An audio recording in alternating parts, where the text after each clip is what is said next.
Hello ಸ್ನೇಹಿತರೆ, good morning. Welcome back to my channel. Actually ಈಗ time ಬಂದು 12:45 ಆಗ್ತಾಯಿದೆ. ಇವಾಗ ತಾನೇ ಜಸ್ಟ್ ಸಾನುಗೆ ಕರ್ಕೊಂಡು ಬಂದು ಫ್ಯಾನ್ ಹಾಕ್ಕೊಂಡು ಕೂತ್ಕೊಂಡಿದ್ದೀನಿ. ಹೋಗಬೇಕಾದ್ರೆ ಜೀನ್ಸ್ ಹಾಕಿದ್ದೆ, ಈಗ ಜೀನ್ಸ್ ತೆಗೆದ್ಬಿಟ್ಟು ಪಜಾಮ ಹಾಕಿದ್ದೀನಿ, ಫ್ರೀಯಾಗಿರಲಿ. ಎಷ್ಟು ಸೆಕೆ ಆಗ್ತಾಯಿದೆ ಯಪ್ಪ, ಎಷ್ಟು ಚಳಿ ಇತ್ತು ವಿಂಟರಲ್ಲಿ, ಈಗ ಅಷ್ಟೇ ಸೆಕೆ ಆಗ್ತಾಯಿದೆ. ಆ ಕಡೆ ಅಷ್ಟೊಂದು ಚಳಿನೂ ತಡ್ಕೊಳಕ್ಕಾಗ್ತಿರ್ಲಿಲ್ಲ, ಇಷ್ಟೊಂದು ಸೆಕೆನೂ ತಡ್ಕೊಳಕ್ಕಾಗ್ತಾಯಿಲ್ಲ. ಈಗಲೇ ಈ ಕತೆ ಇನ್ನು ಏಪ್ರಿಲ್ ಮೇ ಅದು ಹೇಗೆ ಹೋಗುತ್ತೋ ಗೊತ್ತಿಲ್ಲ. ಮಾರ್ಚಿನ ಮಿಡ್ಡಲ್ಲಿದ್ದೀವಿ ಆಲ್ರೆಡಿ. ಹೀಗೆ ನಮ್ಮ ಹ್ಯೂಮನ್ ನೇಚರ್ ನೋಡಿ, ಚಳಿ ಇದ್ದಾಗ ಚಳಿಗೆ ಬೈಕೋತಾ ಇರ್ತೀವಿ. ಈಗ ಸೆಕೆ ಬಂದಿದೆ, ಈಗ ಸೆಕೆಗೆ ಬೈಕೋತಾ ಇದ್ದೀವಿ. ಹೇಗೆ ಬರುತ್ತೋ ಹಾಗೆ ಅಡ್ಜಸ್ಟ್ ಮಾಡ್ಕೊಳ್ಬೇಕು. ಓಕೆ, ಈಗ ವ್ಲಾಗ್ ಸ್ಟಾರ್ಟ್ ಮಾಡ್ತಾ ಇದ್ದೀನಿ. ಬನ್ನಿ, ನಮ್ಮ ದಿನ ಇವತ್ತು ಹೇಗೆ ಹೋಗುತ್ತೆ ನೋಡೋಣ. ಎಕ್ಸಾಮ್ ಅಂತೂ ನಡೀತಾ ಇದೆ, ಬಟ್ ಇವತ್ತು ಶುಕ್ರವಾರ. ಸೊ ಶುಕ್ರವಾರ ಸಾನು ಓದೋದಿಲ್ಲ, ಅಂದರೆ ಸ್ವಲ್ಪ ರಿಲೀಫ್. ಯಾಕೆ ಅಂದರೆ ಶನಿವಾರ ಭಾನುವಾರ ಎಲ್ಲ ಓದೋದಕ್ಕೆ ಟೈಮ್ ಇರುತ್ತಲ್ಲ. ಸೊ ಸಂಜೆ ಓದ್ಬೋದು ಅಥವಾ ನಾಳೆ ಓದ್ಬೋದು. ನಾಳೆ ಬೆಳಿಗ್ಗೆ ಬೇಗ ಎದ್ದು ಓದ್ಕೊಳ್ಬೋದು. ಅದಕ್ಕೆ ಅಲ್ಲಿ ಎಕ್ಸಾಮಿಂದ ಬರ್ತಾ ಇದ್ದೀವಿ. ಆವಾಗಲೇ ಮಮ್ಮ ಇವತ್ತು ನಾನು ಆಟಾಡೋದಕ್ಕೆ ಹೋಗ್ಬೋದಲ್ವ ಸ್ವಲ್ಪ ಹೊತ್ತು ಅಂತ ಕೇಳಿ ಬಂದಿದ್ದಾಳೆ. ಅಂದರೆ ಇವಾಗ ಓದೋ ಮೂಡಲ್ಲಂತೂ ಇರೋದಿಲ್ಲ. ಆದರೂ ಅವ್ರ ಫ್ರೆಂಡ್ಸಿಗೆ ಯಾರೂ ಇರೋದಿಲ್ಲ. ಹಾಫ್ ಡೇ ಅಂತ ಹೇಳಿದ್ರು ಅವ್ರು ಬರೋದೇನೆ 1-2 ಆಗುತ್ತೆ. ಫುಲ್ ಡೇ ಅಂದರೆ 4 ಗಂಟೆ ಆಗುತ್ತೆ. ಅಲ್ಲಿ ತನಕ ಸಾನು ಕೂತ್ಕೊಂಡು ಏನು ಮಾಡಬೇಕು? ಸ್ವಲ್ಪ ಕೂಸಿ ಹೊಡಿತೀನಿ ಓದು ಅಂತ. ಕೇಳೋದಿಲ್ಲ, ಟಿ ವಿ ನೋಡ್ತೀನಿ ಅಂತಾಳೆ. ಟಿ ವಿ ನೋಡಿದ ಮೇಲೆ ಸ್ವಲ್ಪ ಹೊತ್ತು ಓದು ಮಗಳೇ, ಸ್ವಲ್ಪ ಹೊತ್ತು ನಿಮ್ಮ ಫ್ರೆಂಡ್ಸ್ ಬರೋ ತನಕ ಅಂತ ಕೂಸಿ ಹೊಡಿಬೇಕು. ಓಕೆ, ಬನ್ನಿ ಸ್ನೇಹಿತರೆ, ಇವತ್ತು ನಾನು ಸ್ವಲ್ಪ ಆ ಕಡೆ ಈ ಕಡೆ ಕೆಲಸಗಳನ್ನ ಥಿಂಕ್ ಮಾಡೋದಕ್ಕೆ ಶುರು ಮಾಡ್ಬೋದು. ಸೊ ಈಗ ಕೂತ್ಕೊಂಡಿದ್ದೀನಿ, ಸಾನುಗೆ ಊಟ ಕೊಡಬೇಕು. ಇವತ್ತು ಏನೆಲ್ಲ ಕೆಲಸ ನಾನು ಕಂಪ್ಲೀಟ್ ಮಾಡ್ಕೊಳ್ಬೋದು ಅಂತ ಲಿಸ್ಟ್ ಮಾಡೋಣ ಅಂತ ಇದ್ದೀನಿ ಮುಂಚೆ. ಮೊದಲಿಗೆ ಅದಾದಮೇಲೆ ಶುರು ಮಾಡಬೇಕು. ಸೊ ಅಷ್ಟೊಂದು ಟೈಟ್ ಇರಲ್ಲ, 2 ದಿನ ಇದೆ ಅಲ್ವಾ ಓದಿಸೋದಕ್ಕೆ. ಶನಿವಾರನೂ ಸ್ವಲ್ಪ, ಭಾನುವಾರನೂ ಸ್ವಲ್ಪ ಡಿವೈಡ್ ಮಾಡಿಕೊಂಡು ನಾನು ಓದಿಸ್ಬೋದು. ಹಾಗಾಗಿ ಎಲ್ಲ ಕೆಲಸಗಳಿಗೆ ಏನೇನಿದೆಯೋ ಎಲ್ಲನೂ ಪೆಂಡಿಂಗು ಬರೆದಿಟ್ಕೊಂಡು ಈಗ ಶುರು ಮಾಡಬೇಕು. ಇವತ್ತು ಬೆಳಿಗ್ಗೆ ಕಾಯಿ ಹೊಡ್ಕೊಂಡೆ, ಅದು 2 ಹೋಳು ಆಗಿತ್ತು. ಆದರೆ ತುರ್ಕೊಳ್ಳೋದಕ್ಕೆ ಈಸಿ ಆಗಲಿ ಅಂದ್ಬಿಟ್ಟು ಅದರಲ್ಲೂ ಒಂದರಲ್ಲಿ ಇನ್ನೂ 2 ಪೀಸ್ ಮಾಡೋಣ ಅಂದ್ಬಿಟ್ಟು ಹೊಡಿತಾ ಇದ್ದೆ. ಅಂದರೆ ಕಲ್ಲು ತೊಗೊಂಡು ಜಜ್ತಾ ಇರಲಿಲ್ಲ, ಜಸ್ಟ್ ಟೈಲ್ ಮೇಲೆ ಹಾಕ್ತಾ ಇದ್ದೆ. ಅದು ಕರೆಕ್ಟಾಗಿ ನನ್ನ ಕಾಲ ಮೇಲೇ ಬಿತ್ತು. ಅಂದರೆ ಲಾಸ್ಟಲ್ಲಿ ಇನ್ನೂ ಒಂಚೂರು ಲೂಸ್ ಮಾಡ್ಕೊಳ್ಳೋಣ ಅಂದ್ಬಿಟ್ಟು ಸ್ವಲ್ಪ ಬಿಸಾಕೋದಕ್ಕೆ ಹೋದೆ. ಅದು ನನ್ನ ಕಾಲ ಮೇಲೆ ಬಿದ್ದು ನಾನು ಎಲ್ಲೋ ಬಂದಿದೆ ಚರ್ಮ ಅಂದ್ಕೊಂಡ್ರೆ ವಿತಿನ್ 5-10 ಮಿನಿಟ್ಸು ರಕ್ತ ಜಾಸ್ತಿನೇ ಹೊರಗಡೆ ಬಂದ್ಬಿಡ್ತು. ಆವಾಗ ಗೊತ್ತಾಯಿತು, ಇಲ್ಲ ಅದು ಸ್ವಲ್ಪ ಲೇಯರ್ ಜಾಸ್ತಿನೇ ಬಂದ್ಬಿಟ್ಟಿದೆ ಅಂತ. ರಾಜೇಶಕ್ಕೆ ತೋರಿಸಿದ್ದಕ್ಕೆ ಅದಕ್ಕೆ ಮೊದಲು ಬ್ಯಾಂಡೇಜ್ ಹಾಕೋ, ಇಲ್ಲ ಅಂದರೆ ಅದು ಬೇಗ ವಾಸಿ ಆಗಲ್ಲ. ಯಾಕಂದರೆ ಈಗ ನಾವು ಸ್ಲಿಪ್ಪರ್ ಹಾಕ್ತೀವಿ, ಶೂಸ್ ಹಾಕ್ತೀವಿ, ಕೂತ್ಕೋಬೇಕಾದ್ರೂ ನಾನು ಚಕ್ಕಲ್ಮಟ್ಟೆ ಹಾಕ್ಕೊಂಡೆ ಕೂತ್ಕೊಳ್ಳೋದು ಜಾಸ್ತಿ. ಅದಕ್ಕೆ ತಗ್ಲಿನೇ ಅದು ಜಾಸ್ತಿ ನೋವಾಗುತ್ತೆ, ಇನ್ನು ಹಸಿನೇ ಇರುತ್ತೆ. ಮೊದಲು ಬ್ಯಾಂಡೇಜ್ ಹಾಕು ಅಂದರು. ಇಷ್ಟು ದಿನದಲ್ಲಿ ಇದೇ ಫಸ್ಟ್ ನಾನು ಬ್ಯಾಂಡೇಜ್ ಹಾಕ್ತಾ ಇರೋದು. ನಾನು ಹಾಕೋದೇ ಇಲ್ಲ, ಅದು ಹಾಗೆ ಒಣಗುತ್ತೆ ಬಿಡು ಅಂತ ಬಿಟ್ಬಿಡ್ತೀನಿ. ಆದರೆ ಮಲ್ಕೊಳ್ಬೇಕಾದ್ರೆ ಬೆಡ್ಶೀಟ್ ತಗಲುತ್ತೆ, ಹಾಗನ್ಬಿಟ್ಟು ಇವತ್ತು ಬ್ಯಾಂಡೇಜ್ ಹಾಕ್ಕೊಂಡಿದ್ದೀನಿ. ಗಾಡ್, ಅದು ತಗಲ್ದಾಗ ಸ್ನೇಹಿತರೆ ಎಷ್ಟು ನೋವಾಯಿತು ಗೊತ್ತಾ? ಯಪ್ಪ, ಹೋಗಿ ಕೂತ್ಕೊಂಡು ಬಿಡ್ಲಾ ಅಂತ ಅನ್ನಿಸ್ತಾ ಇತ್ತು. ನಾನು ಕೂತ್ಕೊಂಡು ಪ್ಲ್ಯಾನಿಂಗ್ ಮಾಡ್ತಾನೇ ಇದ್ದೀನಿ. ಸಾನು ಬಂದು ನಂಗೆ ಹೊಟ್ಟೆ ಹಸುವಾಗಿದೆ ಅಂದ್ಲು. ಸರಿ ಬಾ, ಪಡ್ಡು ಮಾಡಿಕೊಡ್ತೀನಿ. ಬೆಳಿಗ್ಗೆನೂ ಪಡ್ಡುನೇ ಮಾಡಿದ್ದೆ, ಈಗಲೂ ಪಡ್ಡುನೇ ಮಾಡಿಕೊಡ್ತೀನಿ ಅಂತ ಮಾಡ್ತಾಯಿದ್ದೀನಿ. ಇವತ್ತೇನಪ್ಪ ಡಿಫ್ರೆನ್ಸ್ ಅಂದರೆ ಕೊತ್ತಂಬರಿ ಸೊಪ್ಪು ಬದಲು ಪಾಲಕ್ ಸೊಪ್ಪು ಹಾಕಿದ್ದೀನಿ. ಟೇಸ್ಟ್ ಅಂತೂ ಏನೂ ಪಾಲಕ್ದು ಬಂದಿರಲಿಲ್ಲ, ಚೆನ್ನಾಗಿತ್ತು, ನಾರ್ಮಲಾಗೇ ಇತ್ತು. ಇವತ್ತಿನ ಫಸ್ಟ್ ಟಾಸ್ಕ್ ಸ್ನೇಹಿತರೆ, ಈ ಬ್ಲೌಸ್ನ ರೆಡಿ ಮಾಡೋದು. ಇದು ನಾನು ಹೊಲಿಸಿರೋದೇನೆ, ಬಟ್ ಸ್ವಲ್ಪ ಡೀಪ್ ಹೊಲಿಸಿದೆ. ಫಸ್ಟ್ ಟೈಮ್ ನಾನು ಇಷ್ಟು ಡೀಪ್ ಹೊಲಿಸಿರೋದು. ಅಂದರೆ ಮುಂದೆ ನೋಡಿ ಇಷ್ಟು ಡೀಪ್ ಇದೆ, ಹಿಂದೆ ಇಷ್ಟು ಅಗಲ ಡೀಪ್ ಇದೆ. ಸೊ ಈ ಥರ ಡೀಪ್ ಹೊಲಿಸಿದಾಗ ಇಲ್ಲಿ ಒಂಥರ ಎಳ್ದಂಗೆ ಆಗುತ್ತೆ, ಆ ಥರ ಇದು ಬಿದ್ದೋದಂಗೆ ಆಗುತ್ತೆ, ಎಳ್ದಂಗೆ ಆಗುತ್ತೆ. ಆ ಥರ ಬೇಡ ನನಗೆ, ಪ್ರಾಪರಾಗಿ ಕೂತ್ಕೊಳ್ಳೋ ಥರ ಮಾಡಿ. ಅಂದರೆ ಅದು ಡೀಪ್ ಏನಿದೆಯೋ ಅದು ಬೀಳ್ತಾ ಇಲ್ಲ, ಆದರೆ ಇವರು ಕಂಕ್ಳು ಟೈಟ್ ಮಾಡಿಬಿಟ್ಟಿದ್ದಾರೆ. ಈ ಕಂಕ್ಳು ಇಲ್ಲಿ ಎಳಿತಾ ಇದೆ, ಹಾಕ್ಕೊಂಡ್ರೆ ಸಾಕು ಯಾವಾಗ ತೆಗಿತೀನೋ ಅನಿಸ್ತಾ ಇದೆ. ಅವ್ರಿಗೆ ಇದನ್ನ ಈ ಥರ ಆಗ್ತಾ ಇದೆ, ರೆಡಿ ಮಾಡಿಕೊಡಿ. ಮೊದಲು ನಾನು ಹೊಲಿಯೋಕೆ ಕೊಡಬೇಕಾದ್ರೆ ಏನಂದಿದ್ರು, ಏನೇ ತೊಂದರೆ ಆದ್ರೂ ನಾನು ರೆಡಿ ಮಾಡಿಕೊಡ್ತೀನಿ ಅಂತ. ಈ ಥರ ತೊಂದರೆ ಆಗ್ತಾ ಇದೆ, ರೆಡಿ ಮಾಡಿಕೊಡಿ ಅಂದರೆ, ಈಗ ಹೊಲ್ದಿ ಆಗ್ಬಿಟ್ಟಿದೆ, ಅದನ್ನು ಬಿಚ್ಚಿಬಿಟ್ಟು ಇನ್ನೂ ಸರಿ ಹೊಲಿದ್ರೆ ಫಿನಿಶಿಂಗ್ ಚೆನ್ನಾಗಿ ಬರೋದಿಲ್ಲ. ನೆಕ್ಸ್ಟ್ ಟೈಮ್ ನೀವು ಹೊಲಿಯೋಕೆ ಕೊಡ್ತೀರಲ್ವ, ಆವಾಗ ಇದು ನೀವು ಹೇಳಿರೋ ಪ್ರಾಬ್ಲಮ್ ನಮ್ಮನ್ನು ನೆನಪಿಟ್ಕೊಂಡು ಅದನ್ನು ಕರೆಕ್ಟ್ ಮಾಡ್ಕೊಳ್ತೀನಿ. ಇವಾಗ ಇದು ಬಿಚ್ಚಿದ್ರೆ ಫಿನಿಶಿಂಗ್ ಹೊಟ್ಟೋಗುತ್ತೆ ಅಂತ ಕತೆ ಮಾಡಿದ್ರು. ಇನ್ನು ಏನು ಮಾಡ್ತೀರಾ, ಟೈಲರ್ಗಳು ಯಾವಾಗಲೂ ಹಿಂಗೇನೆ, ಎಷ್ಟಾದರೂ ದುಡ್ಡು ಕೊಟ್ಟು ಹೊಲಿಸು, ಒಂದು ಸಾರಿ ಹೊಲಿದಿರೋ ಥರ ಇನ್ನೊಂದು ಸಾರಿ ಹೊಲಿಯೋದಿಲ್ಲ.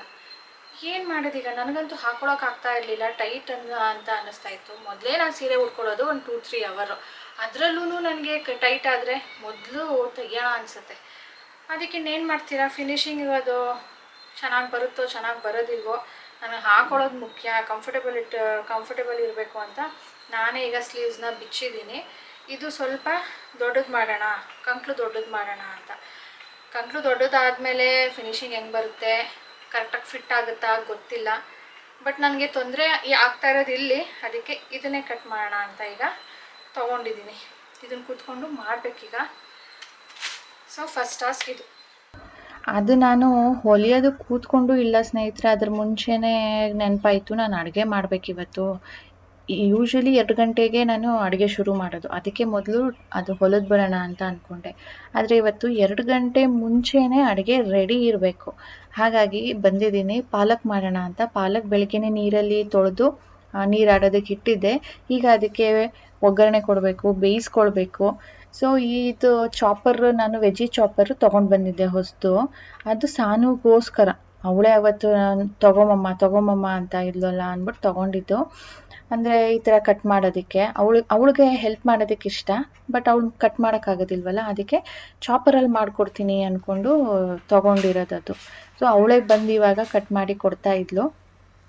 ಎಲ್ಲ ರೆಡಿ ಆಯಿತು, ಪಾಲಕ್ ಸೊಪ್ಪು ಮಾಡಿದ್ದೀನಿ, ಅನ್ನ ಮಾಡಿದ್ದೀನಿ. ಸೊ ಈಗ ಅದನ್ನು ಪ್ಯಾಕ್ ಮಾಡ್ತಾ ಇದ್ದೀನಿ.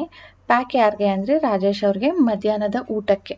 ನಾನು ಹೇಳಿದ್ನಲ್ವ, ಮನೇಲಿದ್ದರೆ 3 ಅಂತೂ ಆಗೇ ಆಗುತ್ತೆ ಮಿನಿಮಮ್ ಊಟ ಮಾಡೋದು.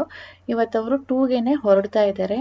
ಅದಕ್ಕೆ ಪ್ಯಾಕ್ ಮಾಡಿ ಕೊಟ್ಬಿಡು, ಇಷ್ಟು ಬೇಗ ಆಗೋದಿಲ್ಲ ತಿನ್ನೋದಕ್ಕೆ ಅಂತ ಹೇಳಿದರು. ಅದಕ್ಕೆ ಅರ್ಜೆಂಟಾಗಿ 2 ಗಂಟೆಗೆ ಅಡುಗೆ ಮುಗಿಸಿರೋದು. ಇಲ್ಲ ಅಂದರೆ 2 ಗಂಟೆಗೆ ಶುರು ಮಾಡಿ 3 ಗಂಟೆಗೆ ಮುಗಿಸ್ತಾ ಇದ್ದೆ. ಸೊ ಎಲ್ಲಿಗೆ ಹೊರಟಿದ್ದಾರೆ ರಾಜೇಶ್, ಇವತ್ತು ಶುಕ್ರವಾರ ಬೇರೆ, ರಜಾ ಹಾಕಿ ಅರ್ಧ ದಿನಕ್ಕೆ ಊರಿಗೆ ಹೊರಟಿದ್ದಾರೆ. ಊರಲ್ಲಿ ಅಮ್ಮನಿಗೆ ಹುಷಾರಿಲ್ವಂತೆ. ಅಂದರೆ ಒಂದು 3-4 ದಿನದಿಂದನೂ ತುಂಬಾ ಸೀರಿಯಸ್ ಆಗಿ ಹುಷಾರು ತಪ್ಪಿದ್ದಾರೆ. ಕೈ ನೋವಂತೆ, ಬೆನ್ನು ನೋವಂತೆ, ಕೆಲವೊಂದು ಸಾರಿ ತಲೆನೋವು ಬಂದ್ಬಿಡತ್ತೆ. ತೋರಿಸಿದ್ದಾರೆ ಒಂದು ಸಾರಿ, ಅವರು ಅಪಾಯಿಂಟ್ಮೆಂಟ್ ಕೊಟ್ಟಿದ್ದಾರೆ ನಾಳೆಗೆ. ಅದಕ್ಕೆ ಅಲ್ಲಿ ರೋಷನ್ಗೂ ಸ್ವಲ್ಪ ಬ್ಯುಸಿ ಅಂತೆ. ನಾನೇ ಹೋಗಿ ಬರ್ತೀನಿ, ಹೇಗಿದ್ರು ವೀಕೆಂಡ್ ಇದೆಯಲ್ಲ ಅಂದ್ಬಿಟ್ಟು ಹೊರಟಿದ್ದಾರೆ.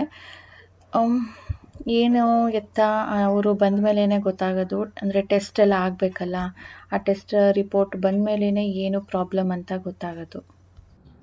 ಸ್ನೇಹಿತರೆ, ಸಾನುಗೆ ಓದಿಸೋದಿಲ್ವಲ್ಲ, ಏನು ಕ್ವೆಶನ್ಸ್ ಕೇಳೋದಿಲ್ವಲ್ಲ ಅಂದ್ಬಿಟ್ಟು ಮಲಗಿಬಿಟ್ಟಿದ್ದೆ. ಅವಾಗೇನಾದರೂ ಕ್ವೆಶನ್ಸ್ ಕೇಳಬೇಕು ಅನ್ನೋ ಹಾಗಿದ್ರೆ ನನಗೆ ಮಲಗೋದಕ್ಕೂ ಯೋಚನೆ ಮಾಡೋಕ್ಕಾಗೋದಿಲ್ಲ. ಯಾಕಂದರೆ ನಾನು ಮಲಗಿಬಿಟ್ರೆ ಅವಳಿಗೆ ಕ್ವೆಶನ್ಸ್ ಕೇಳೋರು ಯಾರು ಅಂತ ಹೇಳ್ಬಿಟ್ಟು ನಾನು ಮಲಗಿದಾಗ ಅವಳಿಗೆ ಬೇಜಾರಾಗೋದಕ್ಕೆ ಶುರು ಆಗುತ್ತಂತೀನಿ. ನಾನು ಏನು ಮಾಡಲಿ ಆವಾಗ, ನೀನು ಮಲಗಿಬಿಟ್ಟಿರ್ತೀಯ, ಡಾಡಾ ಇರೋದಿಲ್ಲ, ನನಗೆ ಓದೋಕ್ಕಾಗೋದಿಲ್ಲ, ನಾನು ಟಿ ವಿ ನೋಡ್ತೀನಿ ಅಂತ ಹೇಳ್ತಾಳೆ. ಇವತ್ತು ಏನು ಚಿಂತೆ ಇಲ್ದಂಗೆ ಇವತ್ತೇನು ಓದ್ಸಂಗಿಲ್ವಲ್ಲ ಬಿಡು ಅಂದ್ಬಿಟ್ಟು ಮಲಗಿಬಿಟ್ಟಿದ್ದೆ. ಮತ್ತು ರಾಜೇಶ್ ಹೋದ್ರಲ್ವಾ, ಸರಿ ರಾಜೇಶ್ ಇವತ್ತು ಊರಿಗೆ ಹೋದರು ಅಂತ ಹೇಳಿದೆ. ಏನಿಲ್ಲಮ್ಮ, ಪರವಾಗಿಲ್ಲ, ಆಟಾಡು.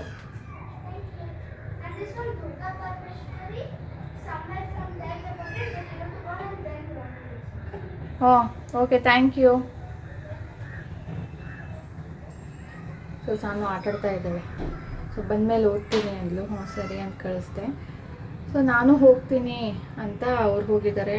ಆ್ಯಕ್ಚುಲಿ ನನಗೂ ಹೋಗಬೇಕು ಅನ್ನಿಸ್ತು, ಆದರೆ ಬೇಡ, ಈಗ ಎಕ್ಸಾಮ್ ಟೈಮು, ಡೈವರ್ಟ್ ಮಾಡೋದು ಬೇಡ ಸಾನುಗೆ. ಅಲ್ಲಿ ಹೋದರೆ ಹೋಗಬೇಕಾದ್ರೂ ಅವಳಿಗೆ ಓದೋಕ್ಕೆ ಮನಸ್ಸಿರಲ್ಲ, ಅಲ್ಲಿ ಹೋದ್ಮೇಲೂ ಮನಸ್ಸಿರೋದಿಲ್ಲ. ನೆಕ್ಸ್ಟ್ ವೀಕ್ ಹೋಗೋಣ, ಎಕ್ಸಾಮ್ ಮುಗ್ದೋಗುತ್ತೆ ನೆಕ್ಸ್ಟ್ ವೀಕಿಗೆ. ಸೊ ನೆಕ್ಸ್ಟ್ ವೀಕ್ ಹೋಗೋಣ ಅಂದ್ಕೊಂಡು ಇವತ್ತು ನಾನು ಹೋಗಿಲ್ಲ. ರಾಜೇಶ್ ಇವತ್ತು ರಜಾ ಹಾಕ್ಬಿಟ್ಟು ಹೋಗಿದ್ದಾರೆ, ಯಾಕಂದರೆ ನಾಳೆ ಅಂತೆ ತೋರಿಸೋದು. ಅದಕ್ಕೆ ಇವತ್ತೇ ಹೋಗ್ತೀನಿ, ಬೆಳಗ್ಗೆ ನಾನೇ ಹೋಗ್ತೀನಿ ಕರ್ಕೊಂಡು ಅಂದ್ಕೊಂಡು ಹೋಗಿದ್ದಾರೆ ಈಗ. ಮತ್ತು ಅದೆಲ್ಲ ಟೆಸ್ಟ್ ರಿಪೋರ್ಟ್ ಎಲ್ಲ ಬರಬೇಕು, ಟೆಸ್ಟ್ ಎಲ್ಲ ಮಾಡಬೇಕು, ಆಮೇಲೆ ಗೊತ್ತಾಗುತ್ತೆ ಏನಾದರೂ ಸೀರಿಯಸ್ ಪ್ರಾಬ್ಲಮ್ ಇದೆಯಾ ಅಂತ. ಸೀರಿಯಸ್ ಆ ಥರ ಏನಿಲ್ಲ ಅನಿಸುತ್ತೆ. ರಾಜೇಶ್ ಬಂದು ಪ್ರೆಡಿಕ್ಟ್ ಮಾಡ್ತಾ ಇದ್ದಾರೆ, ಅಲ್ಲಿ ತೋರಿಸಿದಾಗ ಅವರೇ ಒಂದು ಪ್ರೆಡಿಕ್ಷನ್ ಹೇಳಿದ್ದಾರೆ. ಸೊ ಲೆಟ್ಸ್ ಸಿ ಏನಾಗುತ್ತೆ ಅಂತ. Hope everything will be fine. Okay, ನಾನಿನ್ನ ಊಟನೂ ಮಾಡಿರಲಿಲ್ಲ, ಇವಾಗ ಎದ್ದಿದ್ದೀನಿ. ಅದಕ್ಕೆ ಸಾನು ಕೇಳೋಕ್ಕೆ ಬಂದಿದ್ಲು, ಅಮ್ಮ ನಾನು ಬರಲ್ಲ ನಿನ್ನ ಜೊತೆ ಊಟ ಮಾಡೋದಕ್ಕೆ, ನೀನು ಒಬ್ಬಳೇ ಊಟ ಮಾಡ್ತೀಯಾ ಅಂತ. ಅವಳಿಗೆ ಆಟಾಡೋದಕ್ಕೆ ಸಿಕ್ಕಿದ್ದಾರೆ ಈಗ, ನೀನು ಆಟಾಡ್ಕೊಂಡು ಬಿಡು, ಆಮೇಲೆ ಅವರು ಮನೆಗೆ ಹೋಗ್ತಾರೆ, ಅವಾಗ ನೀನು ಮನೆಗೆ ಬರುವಂತೆ, ಆಮೇಲೆ ಬೇಕಿದ್ರೆ ನೀನು ಊಟ ಮಾಡುವಂತೆ. ಅಂದರೆ ಬಂದ ತಕ್ಷಣ ಪಡ್ಡು ತಿಂದಿದ್ದಾಳಲ್ವ, ಹೊಟ್ಟೆಯಲ್ಲಿ ಗಟ್ಟಿ ಕೂತಿದೆ, ಇನ್ನು ಹೊಟ್ಟೆ ಹಸುವಾಗಿಲ್ಲ, ಅದಕ್ಕೆ ಆಟಾಡ್ತಾ ಇದ್ದಾಳೆ. ಈಗ ನಾನು ಬನ್ನಿ ಊಟ ಮಾಡಿಬಿಡ್ತೀನಿ. ಸೊ ಒಂದು ಟಾಸ್ಕ್ ಮುಗೀತು, ಇನ್ನು ಕಿಚನಲ್ಲಿ 2-3 ಟಾಸ್ಕ್ ಇದೆ. ಸೊ ಅದು ಶುರು ಮಾಡಬೇಕು, ಕಂಪ್ಲೀಟ್ ಮಾಡಬೇಕು. ಸೋಂಬೇರಿತನ ತೋರಿಸಿದ್ರೆ ಅದೆಲ್ಲ ಕಂಪ್ಲೀಟ್ ಆಗೋದಿಲ್ಲ. So let's do it.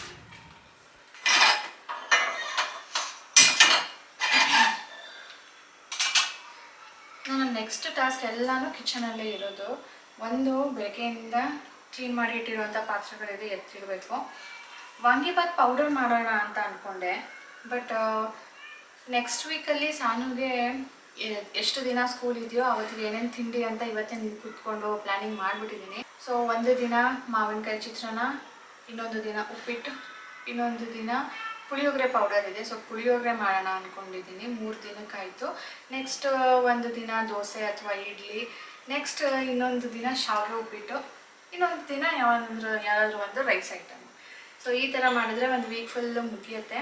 So vangibath powder ಈಗಲೇ ಮಾಡಬೇಕು ಅಂತ ನೆಸಸರಿ ಇಲ್ಲ, ಯಾಕಂದರೆ ಮಾಡಿ ಇಟ್ಟರು ಅದರಲ್ಲಿರೋ ಮಸಾಲೆಗಳದ್ದು ವಾಸನೆ ಸ್ವಲ್ಪ ಕಡಿಮೆ ಆಗಿಬಿಡುತ್ತೆ, ಫ್ಲೇವರ್ ಕಡಿಮೆ ಆಗುತ್ತೆ. ಅದಕ್ಕೆ ಬೇಡ, ನೆಕ್ಸ್ಟ್ ವೀಕೆ ಮಾಡ್ಕೊಳ್ಳೋಣ ಅಂತ ಅಂದ್ಕೊಂಡಿದ್ದೀನಿ. ಸೊ ಈಗ ಸನ್ಫ್ಲವರ್ ಸೀಡ್ ಹುರಿದು ಇಡ್ತಾ ಇದ್ದೀನಿ. Sunflower seed, sesame seed, flax seed and pumpkin seed, ಇದು 4 ಕೂಡ ನಮ್ಮ ಹಾರ್ಮೋನ್ಸ್ಗಳಿಗೆ ಬ್ಯಾಲೆನ್ಸ್ ಮಾಡೋದಕ್ಕೆ, ನಮ್ಮ ಹಾರ್ಮೋನ್ಸ್ನ ಬ್ಯಾಲೆನ್ಸ್ ಮಾಡೋದಕ್ಕೆ ತುಂಬಾ ಒಳ್ಳೆಯದಂತೆ. ಸೊ ಎವ್ರಿ ಡೇ ನಾವು ಇದನ್ನು ಮಿಕ್ಸ್ ಮಾಡಿಬಿಟ್ಟು ದಿನ 1 ಸ್ಪೂನ್ 2 ಸ್ಪೂನ್ಸ್ ತಿನ್ಬೋದು. ಬಟ್ ಫ್ಲ್ಯಾಕ್ಸ್ ಸೀಡ್ ಮಾತ್ರನೇ ನಾವು ಸ್ವಲ್ಪ ಪೌಡರ್ ಮಾಡಿಬಿಟ್ಟು ಅದನ್ನು ಯೂಸ್ ಮಾಡಬೇಕು. ಬಾಕಿ 3 ಈ ಥರ ಹುರಿದ್ಬಿಟ್ಟು ಒಂದು ಬಾಟ್ಲಲ್ಲಿ ಹಾಕಿಟ್ಕೊಂಡು ಸಂಜೆ ಸ್ನ್ಯಾಕ್ಸ್ ಟೈಮ್ಗೆ ಸುಮ್ಮನೆ ಒಂದು ಬಟ್ಲಲ್ಲಿ ಹಾಕ್ಕೊಂಡು ಸ್ವಲ್ಪ ಮಂಚ್ ಮಾಡ್ತಾ ಇದ್ದರೆ ಬೇರೆ ಏನೂ ಜಂಕ್ ತಿನ್ನಬೇಕು ಅಂತ ಅನಿಸೋದಿಲ್ಲ. ರಾಜೇಶ್ ಕೆಲವೊಂದು ಸಾರಿ ಬರ್ತಾರೆ, ಅವ್ರಿಗೇನೂ ಸಿಗಲಿಲ್ಲ ಅಂದರೆ ಜಂಕ್ ತಿಂತಾರೆ. ಏನಾದರೂ ಹೆಲ್ದಿ ಇಟ್ಟಿದ್ರೆ ಅವರು ಹೆಲ್ದಿನೇ ತಿಂತಾರೆ. ಅದಕ್ಕೆ ಸತ್ತು ಪೌಡರ್ ತಂದಿಟ್ಟಿದ್ದೀನಿ. ಅದಕ್ಕೆ ಡ್ರೈ ನಟ್ಸ್ ಎಲ್ಲನೂ ಹಾಕಿದ್ದೀನಿ ಪುಡಿ ಮಾಡಿಬಿಟ್ಟು. ಬಟ್ ಅದು ಸಪ್ಪೆ, ನಾನು ಮತ್ತು ಸಾನು ತಿನ್ನೋದಿಲ್ಲ, ರಾಜೇಶ್ಗೆ ಅಂತ ಇಟ್ಟಿದ್ದೀನಿ. ಬಟ್ ಅದು ಅವ್ರಿಗೂ ಸಪ್ಪೆ ಅನ್ನಿಸ್ತಾ ಇದೆ, ಒಂಥರ ಟೇಸ್ಟ್ ಅದು. ಆದ್ದರಿಂದ ಅದಕ್ಕೆ ಇನ್ನು ಸ್ವಲ್ಪ ನಟ್ಸ್ನ ಜಸ್ಟ್ ಸಾಟೆ ಮಾಡಿ ಫ್ರೈ ಮಾಡಿ ಹಾಕೋ ಥರ ಬಿಸಿ ಮಾಡಿ ಹುರಿದ್ಬಿಟ್ಟು, ಸೊ ಆ ಥರ ಮಾಡಿದಾಗ ಅವ್ರಿಗೆ ಕ್ರಂಚ್ ಸಿಗುತ್ತಲ್ಲ, ತಿಂತಾರೆ. ಅದಕ್ಕೆ ಇದನ್ನೇ ಮಿಕ್ಸ್ ಮಾಡೋಣ ಅಂತ ಹೇಳಿಬಿಟ್ಟು ಈಗ ಹುರ್ಕೊಳ್ಳೋದು ಶುರು ಮಾಡಿದ್ದೀನಿ. ಇದು ಸಣ್ಣ ಉರಿ ಮಾಡಿ ಕಬ್ಬಿಣದ ಬಾಣಲಿಯಲ್ಲಿ ಹುರಿದ್ರೆ ಒಳ್ಳೆಯದಂತೆ. ಸೊ ನಾನಿಲ್ಲಿ ಕಬ್ಬಿಣದ ತವ ಇಟ್ಟಿದ್ದೀನಿ. ಅದ್ರ ಜೊತೆಗೇನೆ ಇದು ಸಣ್ಣ ಉರಿ ಮಾಡಿಬಿಟ್ಟಿದ್ದೀನಲ್ಲ, ಟೈಮ್ ಹಿಡಿಸುತ್ತೆ. ಅದ್ರ ಜೊತೆ ಸ್ವಲ್ಪ ನಾನು ಚಿಲ್ಲಿ ಫ್ಲೇಕ್ಸ್ ಮಾಡ್ಕೊಳ್ಬೇಕು, ಖಾಲಿಯಾಗಿದೆ. ಈ ಪಿಜ್ಜಾ ಮೇಲೆ ಹಾಕೊಂಡು ತಿಂತಾರಲ್ವ, ಅದು ಖಾಲಿಯಾಗಿದೆ, ಮಾಡಬೇಕು. ಅದು ಹೇಗೆ ಮಾಡ್ತೀನಿ ಅಂದರೆ, ಇದು ಖಾರದ ಮೆಣಸಿನ್ಕಾಯಿ, ಯೂಶ್ವಲಿ ಅದು ಬ್ಯಾಡಗೆ ಮೆಣಸಿನ್ಕಾಯಲ್ಲಿ ಮಾಡ್ತಾರಂತೆ, ಬಟ್ ನಾನು 2 ಮಿಕ್ಸ್ ಮಾಡ್ತೀನಿ. ಇದ್ರೊಳಗಡೆ ಇರೋ ಅಂಥ ಬೀಜನ ತೆಗಿಬೇಕು, ಇದನ್ನು ಒರೆಸ್ಕೊಂಡು ಡ್ರೈ ಮಾಡಬೇಕು.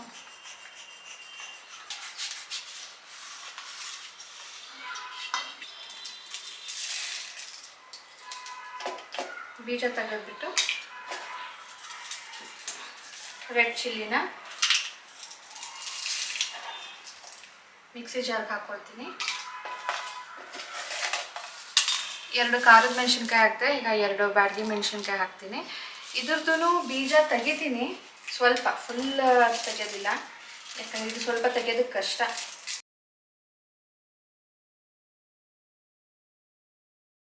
ಸೊ ಇದೇ ಥರ ನನಗೆ ಎಷ್ಟು ಚಿಲ್ಲೀಸ್ ಬೇಕೋ ಅಷ್ಟು ಹಾಕ್ಕೊಳ್ತೀನಿ. ಬಟ್ ಇದೆರಡು ಅದೆರಡು ಆ ಥರ.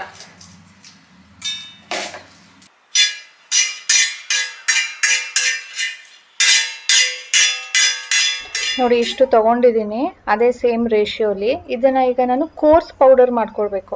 ತುಂಬ ಹೊತ್ತು ಮಿಕ್ಸಿ ಹಾಕಿ ಬಿಟ್ಬಿಟ್ರೆ ಪುಡಿ ಆಗಿಬಿಡುತ್ತೆ.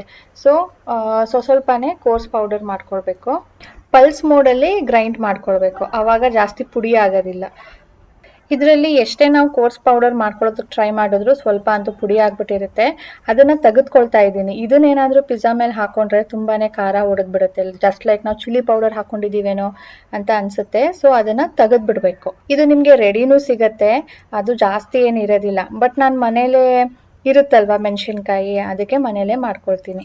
ಈ ಪೌಡರ್ನ ನಾವು ಚಿಲ್ಲಿ ಪೌಡರ್ ಜೊತೆನೇ ಮಿಕ್ಸ್ ಮಾಡ್ಕೊಳ್ಬೋದು.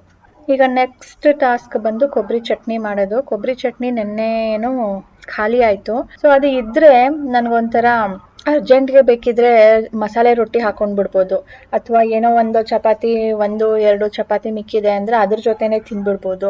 ಆ್ಯಂಡ್ ನೆಂಚ್ಕೊಳ್ಳೋದಕ್ಕೂ ನಮಗೆ ಉಪ್ಪಿನಕಾಯಿ ಇರಲೇಬೇಕು ಅಂತಿಲ್ಲ. ಈ ಕೊಬ್ಬರಿ ಚಟ್ನಿ ಇದ್ರೂ ಕೂಡ ಉಪ್ಪಿಟ್ಟು ಜೊತೆ ಚಿತ್ರಾನ್ನ ಜೊತೆ ತಿಂದ್ಬಿಡ್ತೀವಿ. ಸೊ ನಮಗೆ ಅದು ಮನೇಲಿ ಇರಲೇಬೇಕು. ಸಾನು ಮತ್ತು ರಾಜೇಶ್ಗಂತೂ ತುಂಬ ಇಷ್ಟ ಆಗುತ್ತೆ. ಅದು ಚೆನ್ನಾಗಿ ಖಾರ ಉಪ್ಪು ಎಲ್ಲ ಜಾಸ್ತಿ ಇರುತ್ತಲ್ಲ, ಅದಕ್ಕೆ ಅದನ್ನು ನೆಂಚ್ಕೊಂಡು ತಿನ್ನೋದಕ್ಕೆ ಚೆನ್ನಾಗಿರುತ್ತೆ ಅಂತ. ಸೊ ಈಗ ಮಿಕ್ಸಿ ಜಾರ್ಗೆ ಮೊದಲಿಗೆ ಬೆಳ್ಳುಳ್ಳಿ ಹಾಕ್ಕೊಂಡಿದ್ದೀನಿ, ಖಾರಕ್ಕೆ ಎಷ್ಟು ಬೇಕೋ ಅಷ್ಟು ಮತ್ತು ಕಲರ್ಗೆ ಎಷ್ಟು ಬೇಕೋ ಅಷ್ಟು ಮೆಣಸಿನ್ಕಾಯಿನ ಹಾಕ್ಕೊಳ್ತಾ ಇದ್ದೀನಿ. ಇದನ್ನು ಸ್ವಲ್ಪ ಬಿಸಿ ಮಾಡ್ಕೊಂಡಿದ್ದೀನಿ. ರುಚಿಗೆ ತಕ್ಕಷ್ಟು ಉಪ್ಪು ತೊಗೊಂಡಿದ್ದೀನಿ. ಹುಳಿಗೆ ನಾನು ಸ್ವಲ್ಪ ಹುಣಸೆಹಣ್ಣು ಹಾಕ್ತೀನಿ, ಕೆಲವೊಬ್ಬರು ಹಾಕೋದಿಲ್ಲ, ಬಟ್ ನಾನು ಒಂದು ಸ್ವಲ್ಪ ಹಾಕ್ಕೊಳ್ತೀನಿ. ಸ್ವಲ್ಪ ಅರಿಶಿನ, ಇಷ್ಟನ್ನು ನಾನೀಗ ರುಬ್ಕೊಳ್ತೀನಿ. ನೀರೆಲ್ಲ ಹಾಕೋದಿಲ್ಲ, ಕೋರ್ಸ್ ಪೌಡರ್ ಆಗುತ್ತೆ ಇದೂ, ಬಟ್ ಎಷ್ಟಾಗುತ್ತೋ ಅಷ್ಟು ಪುಡಿ ಮಾಡ್ಕೊಳ್ತೀನಿ. ಅಷ್ಟು ರುಬ್ಬಿ ಆದಮೇಲೆ ನಾನೀಗ ಇದಕ್ಕೆ ತುರ್ಕೊಂಡಿರೋ ಕೊಬ್ಬರಿನ ಸೇರಿಸಿ ರುಬ್ಕೊಳ್ತೀನಿ. ಇದು ಜಿಡ್ಡಿರುತ್ತೆ, ಅದು ಡ್ರೈ ಇರುತ್ತೆ. ಸೊ ಸ್ವಲ್ಪನೇ ಹಾಕ್ಕೊಂಡು ಇದನ್ನು ರುಬ್ಕೊಳ್ಬೇಕು.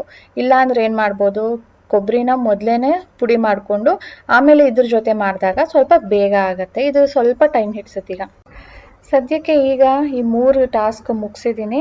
ಸೊ ಈಗ ಸ್ವಲ್ಪ ರೆಸ್ಟಿಂಗ್ ಟೈಮು, ಮತ್ತೆ ಸಾನುಗೆ ಹಾಲು ಕೊಡೋ ಟೈಮ್ಗೆ ಮತ್ತೆ ಬಂದು ಕಂಟಿನ್ಯೂ ಮಾಡ್ತೀನಿ. ಸೊ ಈಗ ಇದರೊಂದಿಗೆ ಎಂಡ್ ಮಾಡ್ತೀನಿ ಸ್ನೇಹಿತರೆ. ಸಿಗೋಣ ಮುಂದಿನ ವ್ಲಾಗ್ನೊಂದಿಗೆ. ಆ್ಯಕ್ಚುಲಿ ಈ ವ್ಲಾಗನ್ನು ನಾನು ಇವತ್ತೇ ಎಡಿಟ್ ಮಾಡಿ ನಾಳೆ ಬೆಳಿಗ್ಗೆನೂ ಎಡಿಟ್ ಮಾಡಿ ನಿಮ್ಮ ಜೊತೆ ನಾನು ನಾಳೆನೇ ಶೇರ್ ಮಾಡ್ತೀನಿ. ಹಾಗಾಗಿ ಈಗಲೇ ಎಂಡ್ ಮಾಡ್ತಾ ಇದ್ದೀನಿ. ಸೊ ಇವತ್ತಿನ ವಿಡಿಯೋ ಇಷ್ಟ ಆಗಿದ್ರೆ ಲೈಕ್ ಮಾಡೋದನ್ನು ಮರಿಬೇಡಿ ಸ್ನೇಹಿತರೆ. Please do like, it supports me a lot and motivates me a lot. ಸಿಗೋಣ ಮುಂದಿನ ವ್ಲಾಗ್ನೊಂದಿಗೆ. ಬಾಯ್ ಬಾಯ್, ಟೇಕ್ ಕೇರ್.